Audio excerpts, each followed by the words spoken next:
Absolutely huge month for this video sponsor, Nvidia. They announced a ton of stuff at Gamescom, including the fact that there are now over 600 games enhanced with the power of Nvidia RTX, including recent releases like Black Myth Wukong and upcoming titles like Indiana Jones and The Great Circle. Stick around to the end of the video to learn more about how Nvidia's hardware and technology will transform the way you play.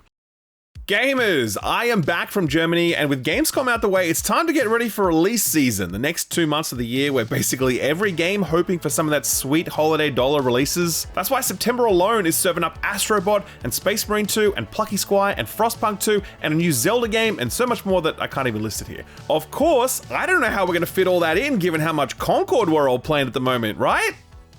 Right? Oh my god, that thing that absolutely everyone said would happen has actually happened. Concord is a total flop, though to be honest, I don't think anyone could have predicted just how much of a flop it would be. The response to Concord's initial reveal was a harbinger of its eventual fate. There was a lengthy cinematic that felt like if DC produced Guardians of the Galaxy instead of Marvel. Back then, people were unmoved by developer Firewalk's earnest attempts to invent a new sci-fi universe because, generally speaking, it felt like a worse version of a universe we'd already seen. The fact that the game was a hero shooter didn't help drum up any additional excitement, since that's a genre that feels played out unless you've got some really big IP to back it up, like Marvel Rivals does, or a unique spin on the formula, which Concord most certainly does not. The closed beta for the game surely had Sony's executives questioning whatever golden parachute Jim Ryan got when he headed for the door. It was clear that things weren't headed in the right direction. A subsequent open beta the following weekend should have delivered substantially bigger numbers, but capping out at just 2,500 concurrent players when there was absolutely no asking price and no strings attached felt like a real death knell for the game. Sure enough, Concord launched this past week exclusive to PS5 and PC. We do not have any PS5 player numbers, but we have little reason to suspect they'd be substantially better than what we're seeing on PC, and what we're seeing on PC is catastrophically bad. Concord peaked at just 697 concurrent players on Steam, and since then those numbers have been dropping like a stone. I wrote this script on the plane back from Germany, and last I saw the game was hovering at around 200 concurrent players from a 24-hour peak of just 473 people. So those numbers are low at first glance, but it's not until you compare them to other flops that you realize just how low those numbers are. The day before, for example, remember that one? That was an obvious scam. Take a guess how many concurrent players that peaked at. 38,104. Suicide Squad, that was a real clanger, right? Surely couldn't be much more than 700 people playing that one at a time, right? Wrong. 13,459 people. Redfall, the single worst AAA release of 2023. No way that broke 1,000 players, right? 1,560 concurrent players peak. Golem, please, for the love of God, tell me that Concord managed to get more players than one of the worst games released this past decade. Sadly, and rather unbelievably, no. Golem peaked at 758 players. As one person on Twitter said, Golem won the argument. Sometimes it's funny to point and laugh when a game fails, because maybe it's a lazy, cynical cash grab that deserves to fail, or maybe its problems were just so numerous and so comical that you could not but laugh. But more often than not, seeing games flop like this is genuinely sad, because dozens or hundreds of passionate, hardworking people work their asses off for years to make a thing, and then that thing bombs so badly that it sets records for all the wrong reasons. What's particularly sad about this result is that it feels, at least in part, like it could have been avoided. When I played Concord during the closed beta, I was like, okay, there's something here, but it needs more time in the oven, and it needs a new business model. A premium price tag for this game in this market in 2024 was never going to happen, and yet Sony barreled forward toward their planned release date with blinkered determination that almost felt like they wrote Concord off long ago, and were just looking to recoup what little revenue they could from the muted release. I really do firmly believe that had Concord been delayed, had its issues been fixed, and had it gone free to play, it would have stood a chance of capturing at least some market share, and that might have been just enough of a foothold to allow Firewalk to begin scaling that live service mountain. Now we're in a position where people can't get ranked matches because the player population just isn't there, a reality that Austin himself faced this week while he was trying to review the title. As for where Concord goes from here, it's always dangerous to predict, but the way that Sony has launched this tells me that they don't have any long-term plans for this. You might think, well, just pivot to free-to-play, and that could happen, but that's not just a switch you flick. That is a fundamental redesign of so many game elements, and it's a significant financial investment to get all of that done. I don't imagine that Sony want to put more good money after bad on this one. I expect Concord will be a PS Plus title in October because it helps Sony fill a slot in their monthly lineup, and after that I expect Concord will be kept on live support before an eventual delisting. I hope I'm wrong, but unlike other tepid live service launches, Concord doesn't deliver a unique enough experience to imagine that there would be a player-based fighting for this one, a point Austin covered in his review of the game, which went live on the channel last night. If you'd like to check that one out, I'll leave a link to that below the like button. Sticking with Sony news a little longer, Sony has come up with a rather novel way of exhausting the current inventory of PS5s ahead of the PS5 Pro launch. Raise the price, in Japan at least. That's right, just yesterday Sony announced that the PS5 in Japan would be getting a price hike equal to about $90, which is a more than 20% increase in the price of the console. It also affects the PS5 DualSense controller, which also jumps more than 20%. Sony put out a blog post explaining it this way, quote, "Given the recent challenging external environment, including the current fluctuations in the global economic situation and the impact it will have on our business, we have reached this decision," end quote. Now, there's no indication that this price hike will be applied to other territories, but recent sales data suggests that globally, the PS5 is outselling the Xbox 5-1. In a sense, PS5 has won, and with that sort of commanding lead in the console wars, you can imagine that Sony are viewing the question of price hikes rather differently. Still, it must be said that price hikes of any sort were unheard of until this console generation. We all remember it, a console would release and get cheaper and cheaper and cheaper, until years later it was only a fraction of its initial launch price. Now it's gone the other way, because get this price hike in Japan is the third price hike this console generation. The pandemic and the resultant global inflation really did a number on the console business, and I don't even want to imagine what the PS5 Pro is going to be priced at if Sony have just increased the price of the base model by 20%. From PlayStation news to Xbox, the big chatter this week with Team Green has been Xbox's doublespeak when it comes to platform exclusivity. Earlier this year, Xbox announced it was bringing 4 games to PlayStation and Switch, those being Pentiment, Grounded, Hi-Fi Rush, and Sea of Thieves. At the time, Phil Spencer positioned this move as a trial and said it didn't signal a broader shift in Microsoft's overall publishing strategy. This was, of course, an absolutely ridiculous thing to say, because of course it signaled an overall shift in Microsoft's publishing strategy, and anyone who thought otherwise was huffing a little too many of those Xbox Series X exhaust fumes. Back then, one of the things that Phil Spencer said was that Indiana Jones was not one of the first 4 games to go multi-platform, and while that was technically true, it didn't sting any less for Xbox owners when last week, Xbox announced that Indy would be coming to PS5 about 6 months after it arrives on Xbox. It also didn't help that the PS5 announcement was presented as like a one more thing type announcement. Like, that's usually where you'd announce a cool surprise, like, hey, we're adding a special mission where you play as old Indy voiced by Harrison Ford himself.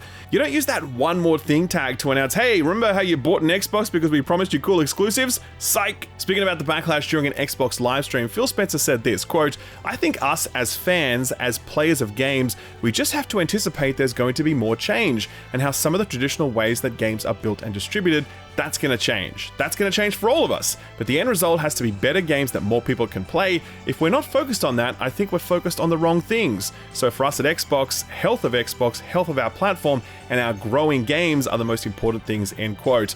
That is another one of those Phil Spencer answers that provides 100% clarity so long as you're willing to listen to the subtext, but remains vague and opaque if you're only focused on the actual words themselves. At this point, Xbox are trying to have it every which way, keeping stuff like Avowed as an Xbox exclusive, launching Indie as a timed exclusive, and launching Doom Dark Ages as a day one multi-platform release. So it's like, Phil, mate, just come out and say it already. Here, I'll do it for you. Watch.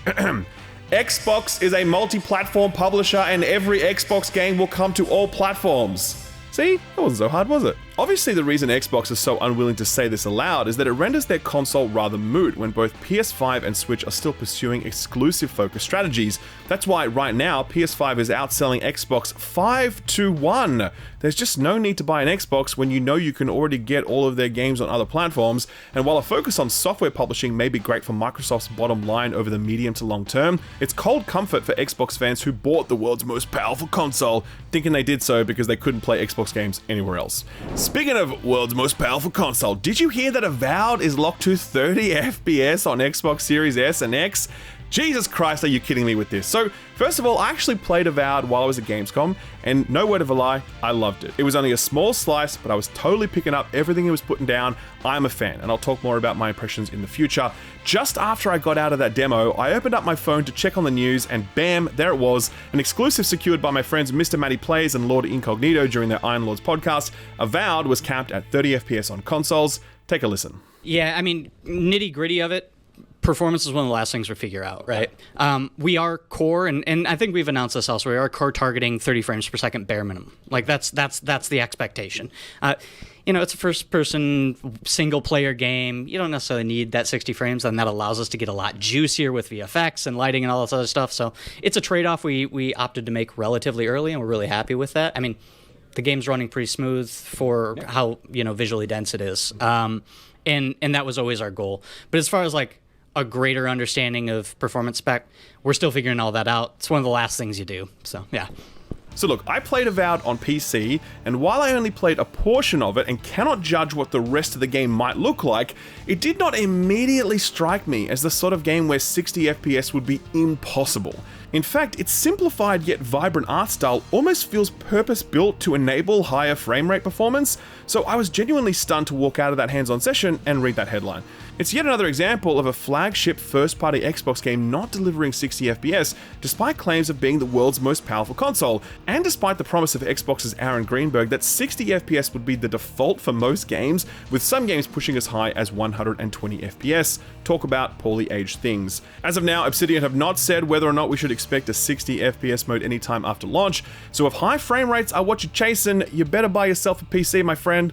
Avowed drops February next year. I certainly will be playing it on PC, and like I said, I am genuinely looking forward to it. It was great. A quick lightning round to finish off. The boss of Amazon Games, Chris Hartman, clearly came up through Amazon's book selling division because this dude's got no fucking clue about video games. Speaking to IGN about generative AI and what it will mean for the future of the industry, Hartman belted this one out with feeling, quote, "When we talk about AI, first of all, hopefully it will help us to have new gameplay ideas, which has nothing to do with taking work away from anyone, and especially for games. We don't really have acting. The majority of the team sits in programming, and that's not going to go away because that's all about innovation. If it takes something, it will be really the boring parts," end quote. Yeah, clearly this guy absolutely knows how games are made. It's good to know he's in the position that he's in. Another weird film adaptation announcement that absolutely no one saw coming or even asked for. Ever heard of Ruiner?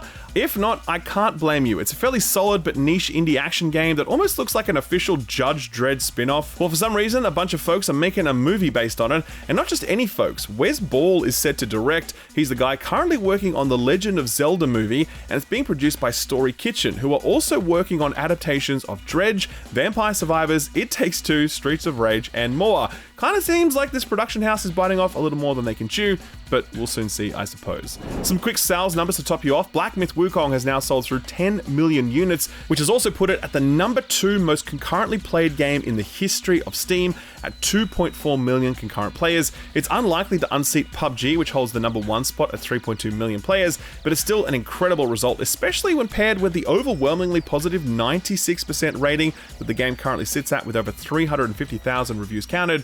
Totally insane. Speaking of Steam reviews, a negative rating hasn't seemed to have hurt Hunt Showdown 1896, which just hit a new peak concurrent player count of over 60,000 players. I actually bumped into quite a few Crytek devs while at Gamescom, and all of them said they were hard at work addressing the feedback they were getting about the controversial UI changes. Wishing them all the best with that, and genuinely happy to know that the game is doing such great numbers because it absolutely deserves to. That multi-platform Xbox strategy is already paying big dividends for Microsoft, as Sea of Thieves has reportedly just passed 1 million unit sales on PS4. That report comes from Windows Central Jez Corden, who said, quote, "The game is currently selling for $40, so even if you disregard in-app purchases from the Sea of Thieves Emporium, that's at least around $40 million additional revenue, minus platform fees of course, for Rare to hire and invest in growing that game," end quote. College football, man, you Americans went absolutely nuts for this. It's typical for a Madden game to sell well, but college football has just unseated Helldivers 2 as the best-selling game of 2024. Industry analyst Matt Piscatella had this to say, quote, "Launch month dollars sales of EA Sports College Football 25 more than tripled the total lifetime dollar sales of the previous best-selling college football game, NCAA Football 07, end quote. With those sorts of results, I'm very sure that EA are hard at work on an ambitious sequel that, I don't know, updates the roster and adds some in-game crypto commercials or some shit. I don't know. And finally, did you hear about this multi-million-dollar Pokemon meth bust? The South China Morning Post reported that a Pokemon card shop was actually a front for a crystal meth lab, and upon raiding it, the police seized over $1.3 million worth of product. The guy who owns the store apparently agreed to start fronting in order to get some extra cash. But my brother in Christ, you run a Pokemon card shop. You were already in the business of selling dangerous, addictive, regularly prescribed products with insane profit margins and ruinous impacts on society, so I feel like this was just greedy doubling down and you absolutely deserve what was coming to you. So what got announced or delayed this week? Well, quite a bit actually, which is a genuine surprise given that the week after major gaming events is a bit of a black hole when it comes to new announcements. Speaking of events though, Tokyo Game Show is right around the corner and a bunch of publishers have started talking about what they'll be showing there, like Capcom for example, who have confirmed that they will be showing Dead Rising Remaster, Monster Hunter Wilds, and a bunch of stuff they've already released. Sony have said they'll be helping to host whatever Death Stranding 2 stuff Kojima plans to show off. No mention of a PS5 Pro reveal at TGS, but yes, I can confirm reports about the PS5 Pro being a kind of open secret at Gamescom that everyone was just generally chatting about. Everyone knows it's on the way, but no one could provide any specifics on when it's coming. If Sony were hoping to make the holiday window, then a TGS reveal would make a hell of a lot of sense, so stay tuned. Lost in Random was an EA original title from a little while back that got a solid reception, but likely didn't sell a boatload. As such, the developer signed a new deal with Thunderful Games to publish the sequel titled Lost in Random: The Eternal Die, where the first one was a narrative-driven action game. This one's actually an isometric roguelike, a subgenre that very much fits within the whole dice roll theme. No date for this one yet, but it's headed to all platforms bar Switch next year. This next announcement is 100 million% aimed at me. Growing up, Heroes of Might and Magic was my strategy game of choice, but it's been eons since the last entry in the franchise. That's about to change with the announcement of Heroes of Might and Magic Olden Era, an entirely new mainline entry in the franchise aiming to bring it into the modern era. It promises to be built on existing old-school Might and Magic design principles, while also incorporating new ideas like active abilities for heroes and creatures, a faction-based perk system, and unique playstyles for each faction. It's being developed by a studio called Unfrozen, who previously put out Eratus, Lord of the Dead, which is a very solid turn-based tactical RPG. I'm just super glad that Ubisoft haven't forgotten about this one, and funnily enough, it'll be the second ever Ubisoft game to be launching into early access when it launches in the first half of next year for all platforms bar Switch. Eternal Strands is one I really recommend putting on your radar. It's made by a team of AAA veterans, including Mike Laidlaw of BioWare, who led up the Dragon Age franchise before his departure.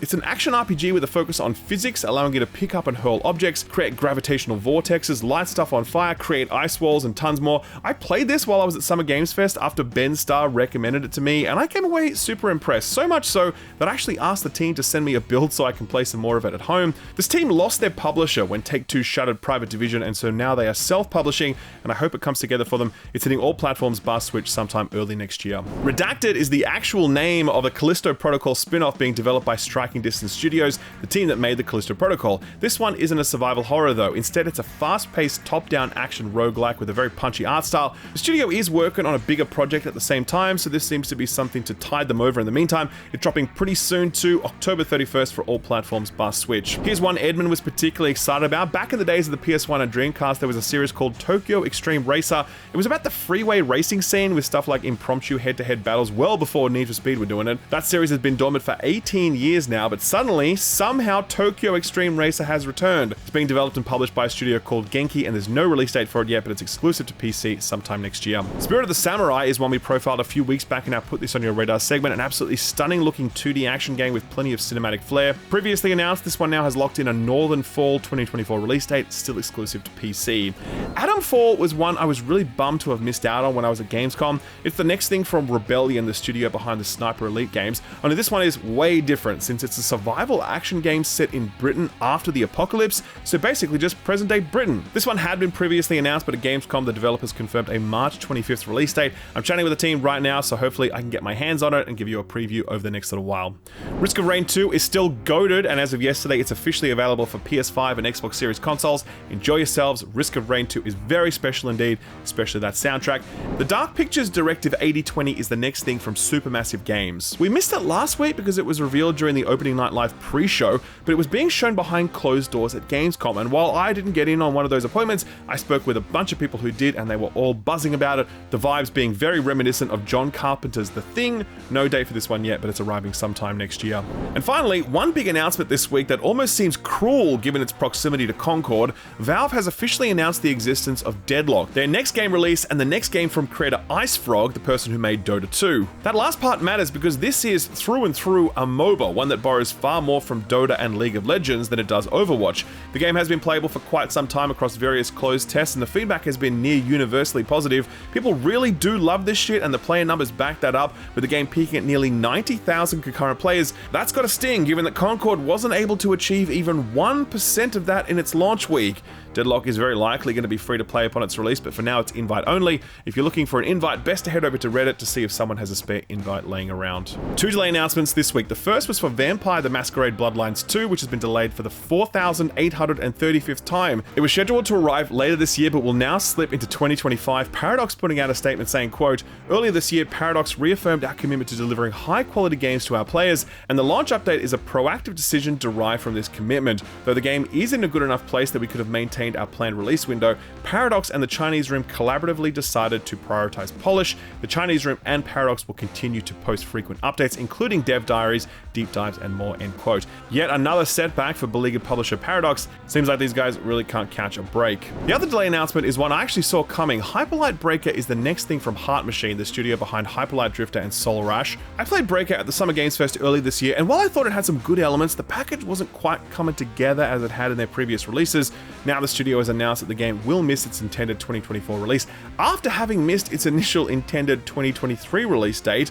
The studio had this to say, quote, "We don't want to ship a project, even in early access, that we're not satisfied with on a number of fronts, especially in the current state of the industry. We need to put as good a foot forward as we can," end quote. Totally fair enough. One game cancellation this week, and it's for Animal Crossing Pocket Camp, the mobile game Nintendo released back in 2017. Back then they made a huge push and were going to eventually retire a number of their mobile titles, and this is the most recent one to bite the bullet. Interestingly though, Nintendo are not leaving existing players high and dry. The big N will be developing an offline version of the game which will be compatible with existing save files, so all the work you might have put into your little town or island thing doesn't completely disappear into the live service ether. That is an extremely cool move, and it would be nice to imagine a future where all games are guaranteed to exist after their official support ends, but let's be real, that is highly unlikely. So what came out last week? Well, other than Concord, which we have well and truly covered at this point, there wasn't a whole lot. World of Warcraft: The War Within arrived for PC, the first in a trilogy saga that will presumably span upwards of 6 years.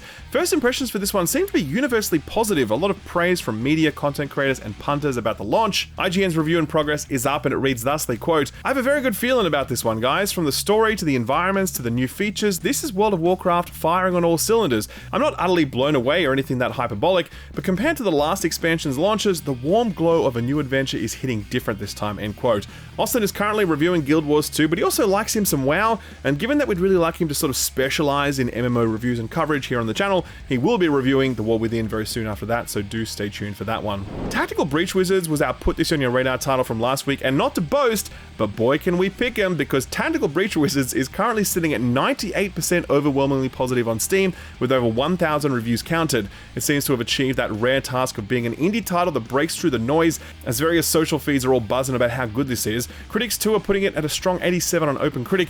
Eurogamer went all in on this one, scoring it a perfect 5 and saying, quote, "Suspicious Developments latest builds a witty, wonderfully generous adventure around a smart, rewarding, and endlessly imaginative turn-based tactics core," end quote. And GameSpot scored it an 8, saying, quote, "Tactical Breach Wizards definitely blends deep tactical gameplay that rewards experimentation with sharply written dialogue and characters bursting with personality," end quote. If you're looking for the next indie darling to impress your friends with, then this is surely it. So what's coming out this week? Big week actually, with a nice spray of genres to keep everyone happy. Kiing Things Off is Akimbot, a cute little 3D platformer action game that has a lot of Ratchet and Clank energy. I did briefly play this one and I had a nice time with it. Seems like a good one for the kids, or if you yourself are into that old school charm. It's out tomorrow for all platforms bar Switch.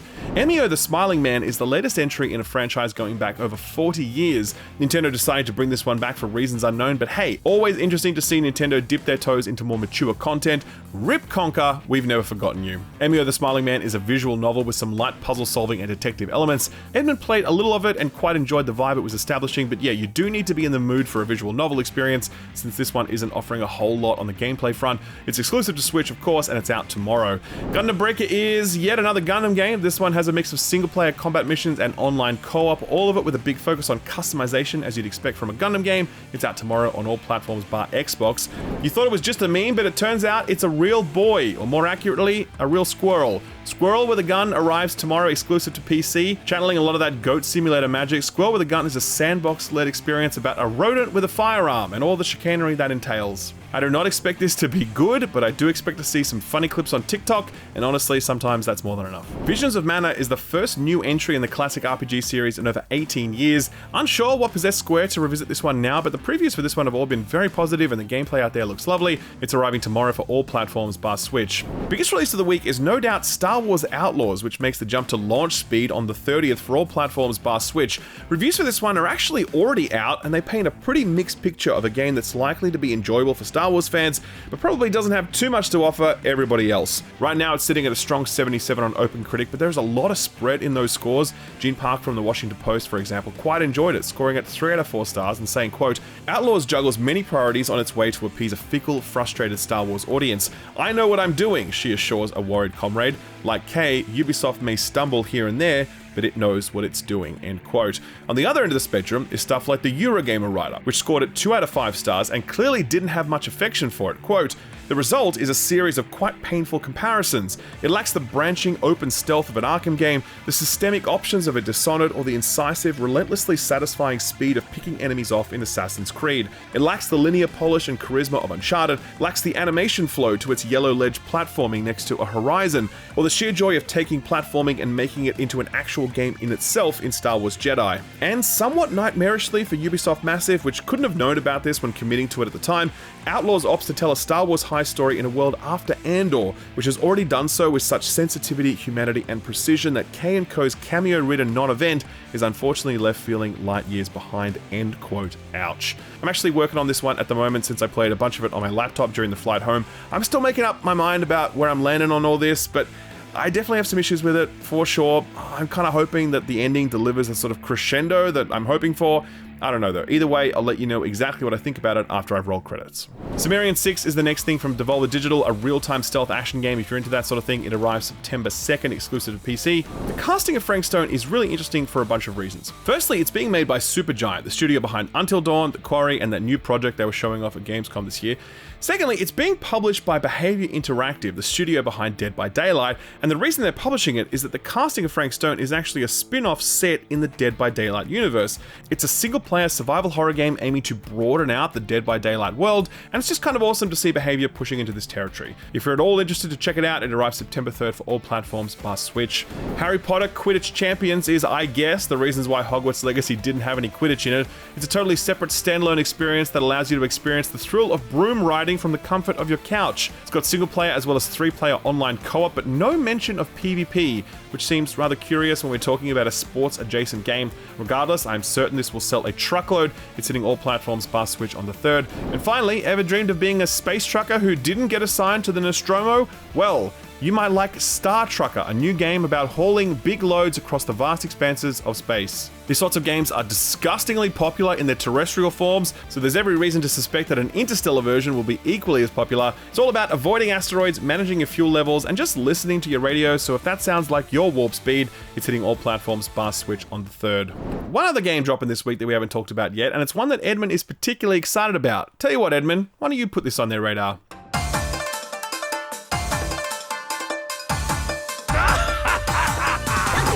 Hey, are you old enough to remember when Konami was a really great video game publisher?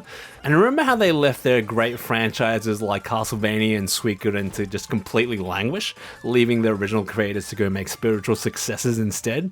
Well, here's another one, and it's really good. It's called Bakaru, and it's a spiritual successor to a very long-running Konami series called Gunbare Goemon, a combat platforming series that goes all the way back to the NES and is known for its deep roots in Japanese folklore mixed with a goofy Japanese sense of humor. It had over 20 entries and multiple anime and manga adaptations, but only a very small handful of the games made it to the West, where they were translated as Mystical Ninja starring Goemon. But they absolutely ruled. The N64 games were excellent and they're regarded as cult classics that introduced Western audiences to the bizarre side of Japanese culture at a time where we didn't really have the internet to discover that stuff. Bakaru continues that legacy very well. It's a really vibrant and cheerful 3D combat platformer, bursting with personality and humor, and set in a bizarro modern Japan. It's got almost 50 stages, with each representing a specific region in Japan, full of very specific cultural references and an endless stream of weird trivia. Now, this is developed by the Japanese studio Goodfeel, which is a Nintendo second-party studio that made games like Princess Peach Showtime, Kirby's Extra Yarn, and Yoshi's Woolly World. So that'll give you a pretty good idea of how polished and well put together this game is. It's got simple but satisfying combat, good stage variety, a banging soundtrack, and it's just really fun to look at. And the founder and CEO of Goodfeel is a guy called Etsunobu Ebisu, who was one of the main creative forces behind the Goemon series at Konami. In fact, Goemon's old sidekick Abysmara is directly based on him. So I was very excited to see this one get translated for the West, and I've been having a ball with it. So if you have any fondness for 90s 3D platformers or just need some joy in your life, put this on your radar. It's out on September 3 on Switch and Steam. If you do want to check it out, go visit the Steam Curator page where we've profiled this game and all the other put this on your radar titles. Sort of free stuff time now, and Epic's Excellent Week is currently live with Uncle Tim handing out Gigantic Rampage Edition and Callisto Protocol, a very good price point for a deeply flawed but still interesting game. Grab them quick though, because later this week they'll be replaced by Wildcard Football, a low-stakes American football game that somehow incorporates cards and power-up abilities, so think Slay the Spire meets NFL Blitz and you're most of the way there. The Game Pass refresh is live and there's definitely some stuff worth talking about. Most notable perhaps is Atlas Fallen, which at launch was not a good game, but the developers have just shipped a major overhaul that reworks big chunks of the core gameplay, plus they've enlisted the very talented Ben Starr to re-record all of the voice lines in this game, since the previous voice work really wasn't doing much at all. A very unusual move to replace your voice talent after a game is live, but hey, desperate times and all that. Outside of that, Game Pass also serves up Core Keeper and Star Trucker, both of which are day one new releases. And don't forget the COD Black Ops 6 Early Access Open Beta is live on August 30th. Only other thing to shout out this week is something a little odd with the PS Plus catalog this month. Horizon Forbidden West has just been removed. It comes as Horizon Zero Dawn was removed some time ago amid speculation that Sony were about to announce a remaster, with the PS5 Pro rumors swirling about. Could this be a lead into a sort of remaster package featuring both games? I guess we'll find out soon. Our feel-good story for the week is broadly adjacent to my Gamescom experience. As I was sitting having a pizza with Ben Starr, true story, a dude came up to me and he was like, "Hey, what's up? I watch your content." And I'm like, "Cool, appreciate that. What brings you to Gamescom?" Turns out he works for a studio called Face Punch, the studio behind Garry's Mod and Rust. We were chatting about this and that, and eventually he was like, "Oh yeah, and Adele came to our studio the other day." And I'm like, "Wait, what?" He told me that Adele visited his studio's offices because her son is a fan of Rust. So Adele just called them up and was like, "Hello, it's me, Adele. Can I please come to your office because my son really likes your video game?"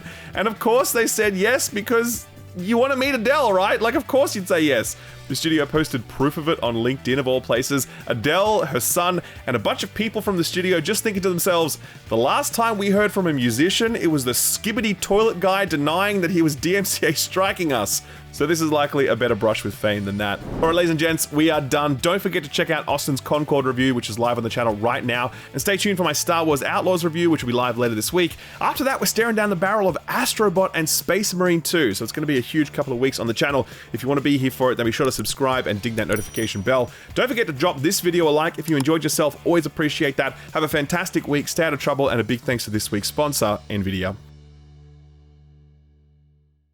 So I just got back from Gamescom, where I was lucky enough to tour the booth of this video's sponsor, Nvidia. They had some very exciting stuff to show me there. For example, I got a behind closed doors look at Black State, a game that is at the absolute cutting edge of visuals, supported in large part by RTX ray tracing and Nvidia DLSS, promising smooth performance while allowing the development team to push graphical fidelity to its absolute maximum. I got to playtest the upcoming Half-Life 2 RTX, a project that's almost like a Half-Life 2 remaster given how much it transforms the experience, adding new textures, lighting, and even reload animations to the game, putting it on a level where the visuals here are genuinely competing with modern day shooters. I also got to see all new gameplay for the upcoming Dragon Age The Veilguard. That's another title supported by RTX ray tracing, and it looks fantastic. There are a lot of particle effects popping off at all times with all the spell casting going on, and seeing every one of those shimmer and reflect on surfaces like glass and water really adds to that feeling of immersion. Indiana Jones was the other one from Gamescom. That's now locked in for a December 9th release date, and Machine Games have just announced that it will support full ray tracing racing with DLSS 3.5. That's that combination of industry-leading lighting technology with industry-leading frame rate performance. So if you want the best Indiana Jones experience come this holiday, you're going to want to play it on an RTX GPU. The same can be said for over 600 games, since that is now the number of titles that officially support RTX technology. That's tech that delivers visuals and performance that you simply cannot get from other GPU hardware, and that's what makes Nvidia GPUs the undisputed market leaders. PC gaming is at its absolute best with AI-powered Nvidia DLSS, so if you'd like to learn more about some of these games and this technology, then I've left a link to Nvidia's DLSS page below. Thanks Nvidia for sponsoring the video, and thank you for watching it.